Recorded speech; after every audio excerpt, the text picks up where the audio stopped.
Nandito ako sa aking mga alagang kambing. Dito kasi nakasoga. Kaya nandito ako. Brown out sa bahay. So nandito ako tumambay muna. Tsaka may pausok-usok ako sa likod.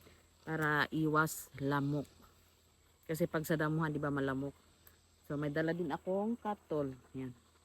In case na walang bunot. Kasi nga may mga part dito na walang bunot. So sisindi ako ng katol. So kagaya nito sa anak ko tumambay ngayon. May bunot. Ayan. Sinindihan ko. At saka dito meron din. Yan. May mga bunot din. Yun si mama kambing. Tapos yung iba nandun ang katali. Kalapit-lapit lang. At saka may mga part din akong tinitignan dito. Kasi by next year, mag-open ulit kami para pagtamnan namin ng luya. So balak namin ay dito banda.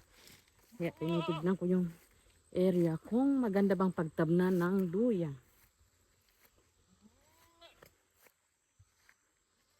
Ito dito. Yung area na to.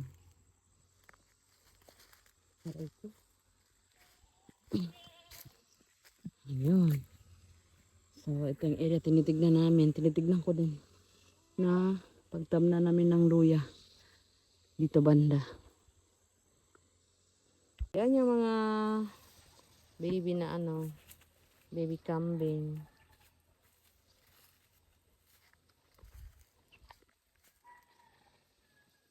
At saka magtitingin din ako ng saging dito kung may magulang na pwede nang ipasin, pwede nang harvestin.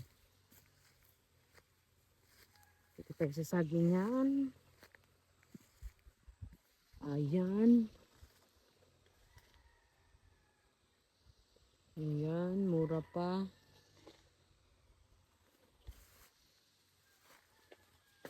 Ganda mag-ikot-ikot sa saging kasi malamig. Ayun, kami nga ito pa. Siguro mga pwede na to, mga after 2 weeks. Yan.